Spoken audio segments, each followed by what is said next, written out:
Halo, selamat datang para anak manja. Bertemu lagi bersama saya James Bond di sini yang selalu menemani kehidupan Anda sekalian. Anjir.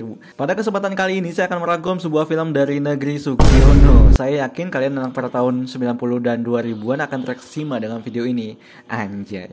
Film yang akan saya rangkum berjudul Ultraman Shin yang dirilis pada tahun 2021. Salah deng, maksudnya 2022. Film ini diperankan oleh kakak angkat saya Takumi Saito, anjay, serta pacar cantik saya dari Jepang Masami Nagasawa, serta kru-kru lainnya yang bertugas ya.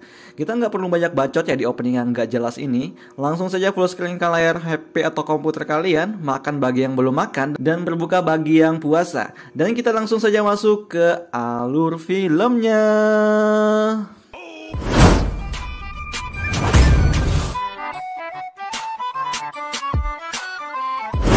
Pada awal film, kita akan diperlihatkan tayangan yang biasa kita lihat sebagai anak generasi 90-an sampai 2000-an, yaitu serangan monster yang muncul dari bawah tanah yang bernama Gomez. Anjir, Gomez.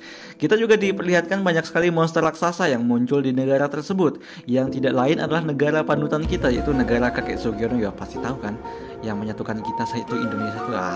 Gitu lah. Selanjutnya Shin akan memperlihatkan organisasi militer khusus dengan logo bintang di kostum mereka. Organisasi ini bernama SSP yang sedang mengidentifikasi monster raksasa yang baru saja menampakkan diri di negara tersebut. Monster itu menghancurkan setiap rumah dan terlihat mempunyai energi listrik yang cukup besar di dalam tubuhnya. Terlihat juga gardu listrik milik PLN habis disedot. Organisasi yang bernama SSP tersebut memutuskan aliran listrik sehingga menyebabkan monster tersebut marah karena nanti dia tidak bisa jualan token lagi. Anjir, nggak nyambung. Karena tidak mendapatkan asupan listrik lagi, sang monster pun semakin marah dan menghancurkan desa dengan membabi buta. Tim dari SSP sendiri meluncurkan beberapa rudal kepada monster tersebut. Namun dengan kekuatan token listrik murah, monster tersebut menghancurkan semua rudal tersebut dengan listrik colongannya. Sehingga tim SSP yang bertugas menangani hal tersebut menjadi kebingungan. Menteri Jepang menelpon kepada SSP untuk menggunakan senjata nuklir saja. Namun pimpinan SSP menolak dan meminta waktu sedikit lagi ya pak. Ya kali pakai nuklir anjir, mau musnahin manusia tuh menteri. Karena tidak ada solusi lain, tim SSP agak sedikit putus asa dengan keadaan itu. Dan bersamaan dengan itu, salah satu anggota SSP melihat anak kecil yang sedang terjebak di tengah hutan dan langsung berinisiatif untuk menjemput anak tersebut. Orang ini bernama Shinji. Tidak berapa lama kemudian ada objek tidak dikenali yang jatuh dari atas langit sehingga membuat sedikit kegemparan yang tidak terelakkan di sana.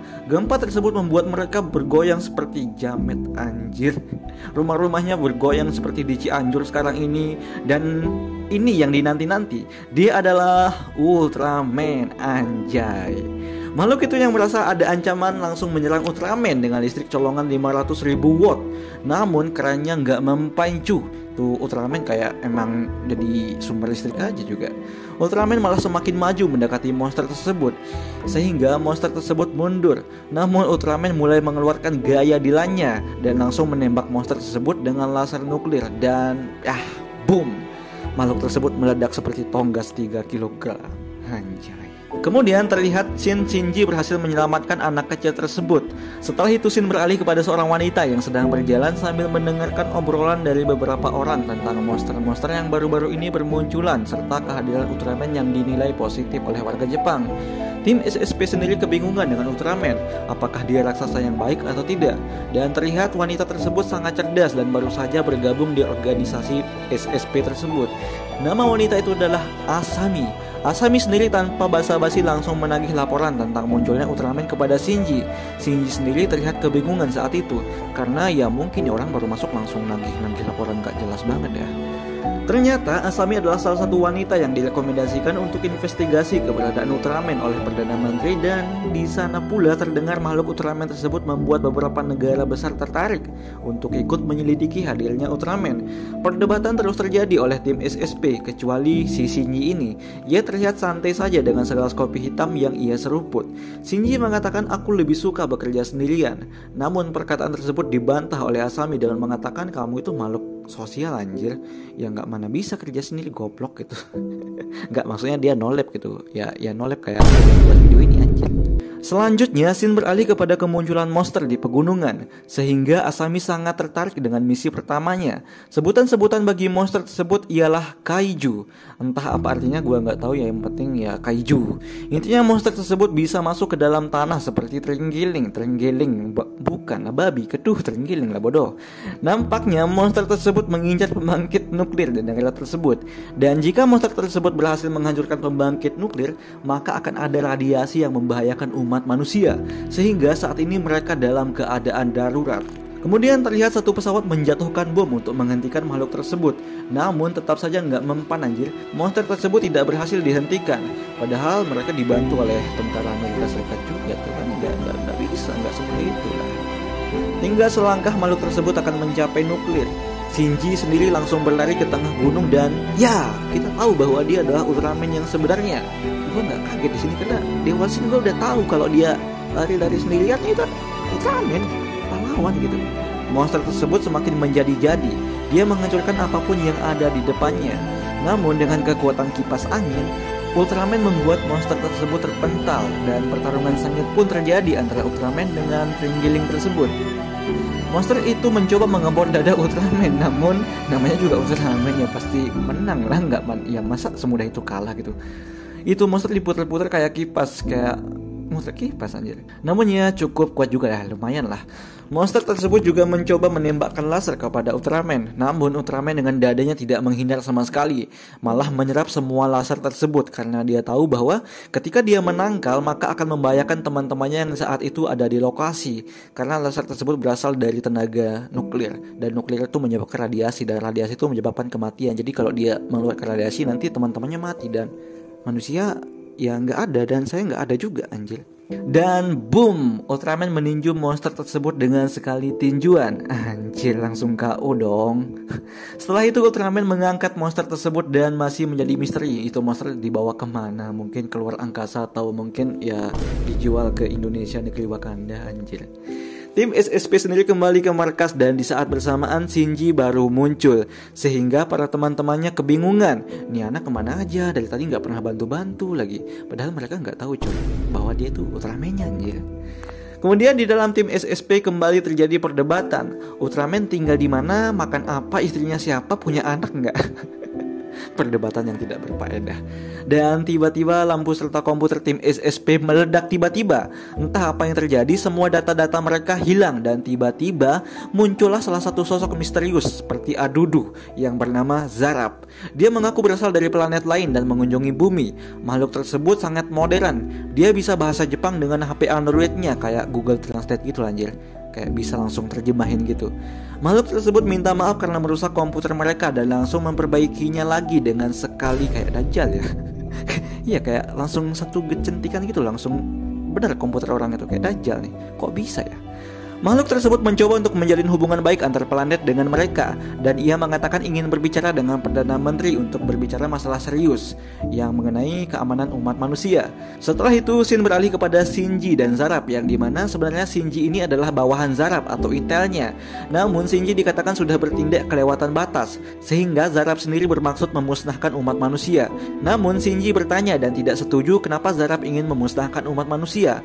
Zarab mengatakan bahwa manusia adalah homo sapiens yang cerdas dan berbahaya, dan mereka wajib dimusnahkan dari alam semesta. Namun Shinji tidak setuju dan mencoba mengancam Zarab. Tapi ya itulah, karena memang Zarab ini pintar, dia langsung menghipnotis Shinji dan ya Shinji langsung tidak sadarkan diri. Sementara itu di markas SSP, Asami sangat kesal karena Shinji tidak pernah ada di markas. Dan tiba-tiba pimpinan mendapatkan telepon bahwa Ultraman muncul di kota dan menghancurkan segalanya. Semua jadi kebingungan. Kukira awalnya hubungan kita istimewa. Anjir. Kukira hubungan kita istimewa. Dan bersamaan dengan itu, tim SSP menemukan video Shinji yang sedang berubah menjadi Ultraman, sehingga semua menjadi terkaget-kaget karena tidak menyangka bahwa Shinji yang selama ini dikenal no-lab adalah Ultraman atau seorang pahlawan. Dan identifikasi mereka benar, itu video bukan editan, tapi memang video sebenarnya dilihat dari beberapa sisi. Dengan kejadian Ultraman yang menghancurkan kota kemarin, Zarab menganjurkan untuk menghancurkan Ultraman karena memang Ultraman itu adalah raksasa yang berbahaya, ucap Zarab. Anjir, emang Ninja aja emang pengadu domba ya. Di satu sisi Perdana Menteri juga ragu bahwa masa sih Ultraman itu jahat gitu loh, kemarin dia bantu kita, masa sih jadi musuh langsung. Namun Zarab meyakinkan mereka, lihat aja nanti kalau nggak percaya. Anjir, Zarab Dajjal. Setelah itu Shin berpindah kepada Shinji yang sedang berada di sebuah gedung dengan tangan dan kaki yang terikat. Bersamaan dengan itu si Zarab ini muncul lagi dan menanyakan di mana engkau sembunyikan perubahan itu. Perubahan, maksudnya alat yang dipakai berubah itu loh. Dan ternyata perubahan atau alat perubahan tersebut disimpan pada tas Asami. Namanya kapsul ya, bukan alat. Kapsul ya? Ya kapsul. Asami terlihat kebingungan dengan alat tersebut. Bukan, maksudnya kapsul tersebut. Apakah kapsul tersebut bisa merubah dia jadi Ultraman juga? Anjir. Di waktu bersamaan Ultraman muncul kembali, yang pada fakta sebenarnya itu adalah Zarab yang sedang merusak citra dari Ultraman di mata manusia, agar manusia membenci Ultraman sehingga Ultraman akan dihancurkan bersama-sama. Namun Asami dan salah satu rekannya sadar bahwa Shinji sedang diculik oleh Zarab, sehingga mereka menyelidiki letak keberadaan Shinji melalui GPS. Dan tidak butuh waktu lama, Asami menemukan Shinji dan langsung melepaskannya. Namun di saat bersamaan Ultraman palsu langsung mengambil Asami dengan tangannya. Dan di saat itu juga Ultraman asli yaitu Shinji muncul dan langsung menyerang Ultraman palsu tersebut. Pertarungan sengit terjadi di antara keduanya, yang dimana Shinji menembakkan laser kepada Ultraman palsu sehingga membuat Ultraman tersebut menunjukkan wujud aslinya, yaitu si Zarab Dajjal ini. Zarab saat itu langsung kabur, namun Ultraman dengan segala kekuatannya mengejar dan menghajar Zarab habis-habisan.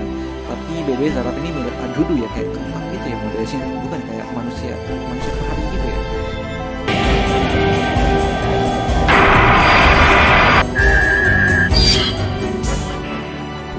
Dan saat ini Shinji menghilang di buron oleh pemerintah dunia.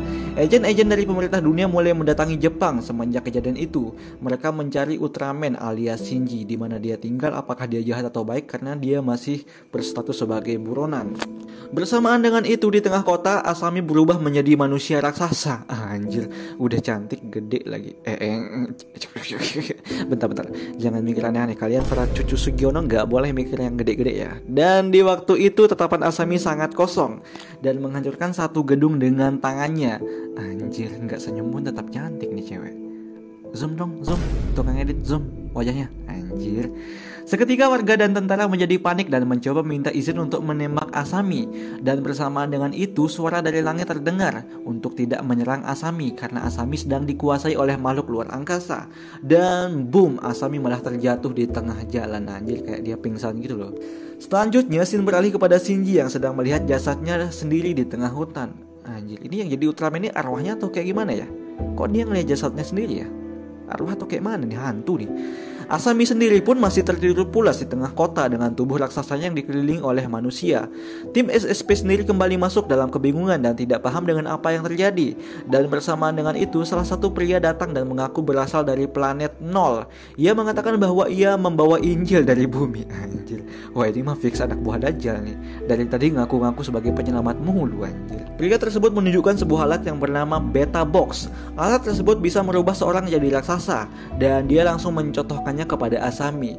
Anjir, Asami kok dari tadi terpaku sama cantiknya ya, nonton film jadi nggak fokus nih. Pria itu bertemu dengan pimpinan negara dan menawarkan akan memberikan Beta Box sebagai imbalan jika mereka mau bekerja sama dengan manusia. Dan pimpinan negara mencoba akan menimbang tawaran tersebut, apakah makhluk ini jahat atau buruk. Jadi kayak pikir-pikir lu gak langsung percaya gitu loh.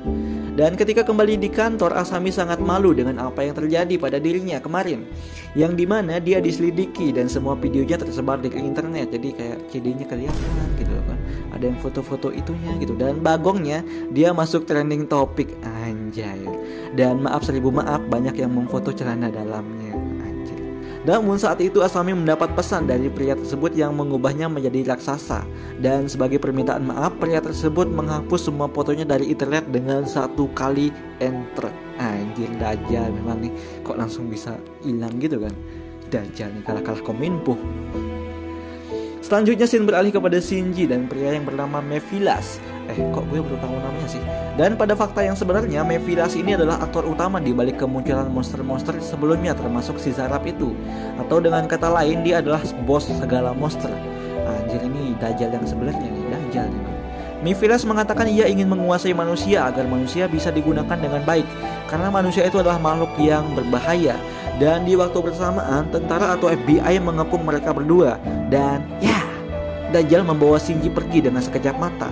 Mephilas menawarkan kepada Shinji untuk bekerja sama jika ingin menang, karena Ultraman bukan tandingan gue coy, katanya. Namun Shinji selalu menolak dan mengatakan manusia berhak mempunyai kebebasan.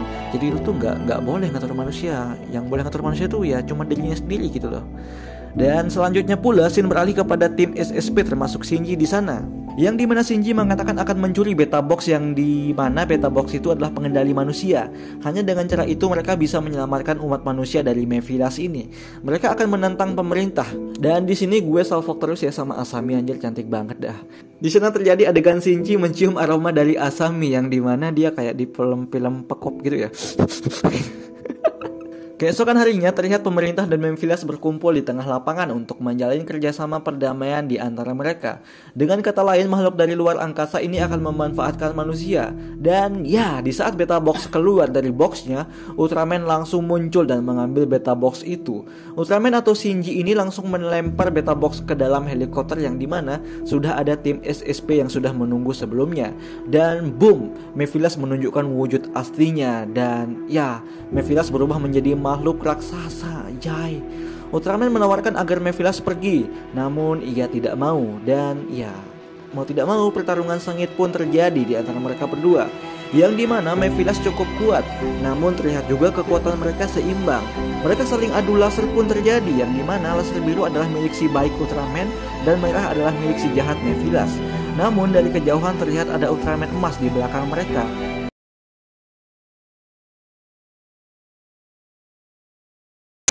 Tiba-tiba pergi sih, seru banget. Dan Ultraman pun juga menghilang, Pak. Ini film gimana sih? Itu Ultraman yang di belakang itu siapa tadi? Mas tuh siapa? Kok langsung hilang semuanya?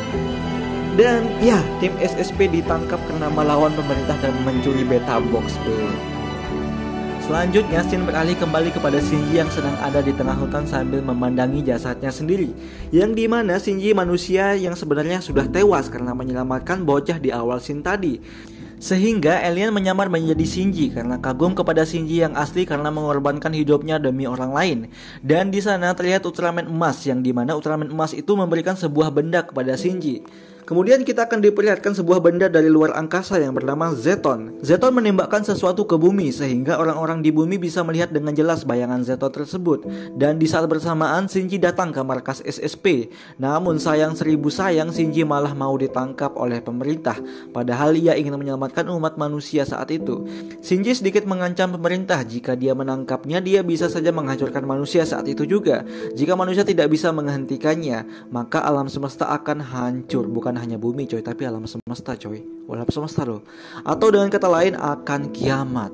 Ultraman pun langsung terbang keluar angkasa untuk menghentikan benda tersebut. Dan ia mencoba menghancurkan benda tersebut dengan lasernya. Namun tetap saja seperti tidak ada gunanya. Ia mencoba kembali berkali-kali, namun ia malah ditembak habis-habisan. Ini benda kayak apa ya? Gila lah pokoknya, kayak nggak mempan sama kekuatan Ultraman gitu. Ultraman kewalahan dengan hujanan peluru yang ditembakkan kepada dirinya, sehingga ia sampai terjatuh ke bumi lagi. Dan ya, Shinji masuk rumah sakit. Anjir, alien pun bisa sakit bangke. Sementara tim SSP sendiri mencoba meyakinkan pemerintah bahwa tim Ultraman ialah baik dan mencoba menawarkan kepada negara lain untuk membantu mereka menghancurkan Zeto tersebut. Setelah Shinji sadar, ia langsung buru-buru untuk kembali mencoba menghancurkan Zeto. Sebelum Zeto berhasil menghancurkan alam semesta, yang dimana salah satu tim dari SSP menjelaskan titik lemah dari benda Zeto tersebut. Dan ya, Ultraman untuk kedua kalinya mencoba menghancurkan Zeto ke luar angkasa dengan mengorbankan dirinya pada titik inti dari benda Zeto tersebut. Dan ya, kurang dari 3 mili detik Ultraman berhasil menembus Zeto dan berjuang masuk ke intinya. Dan benda tersebut langsung menghilang. Kayak apa ya, meledak juga nggak meledak, nih benda hilang langsung gitu. Goib ya, anjir gitu doang. Kemudian terlihat keadaan Ultraman yang berada di ruang hampa dan di sana terjadi percakapan antara dua Ultraman yang dimana Shinji sang Ultraman akan mencoba menjadi manusia dan menetap di bumi untuk melindungi manusia yang lemah. Ultraman rela berkorban demi umat manusia dan dari sinilah terbentuk film-film Ultraman yang sering kita tonton ketika kecil. Mulai dari Ultraman yang bertanduk 2, bertanduk 3, Ultraman kayak sapi, kayak babi gitu kan. Ya dari sinilah terbentuknya gitu. Ternyata Ultraman itu alien bukan manusia loh coy. Kalian baru tahu kan? Sama kayak gue juga baru tahu anjir. Dan film pun tamat anjir. Oke, terima kasih buat kalian para pengangguran yang sudah menyempatkan untuk menonton spoiler film ini.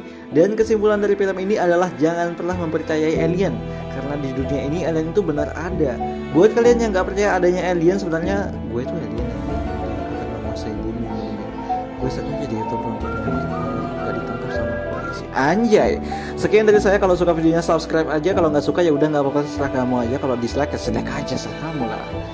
Saya James Bond dari kru yang bertugas mengucapkan sampai bertemu lagi di video yang selanjutnya dan wassalamualaikum warahmatullahi wabarakatuh.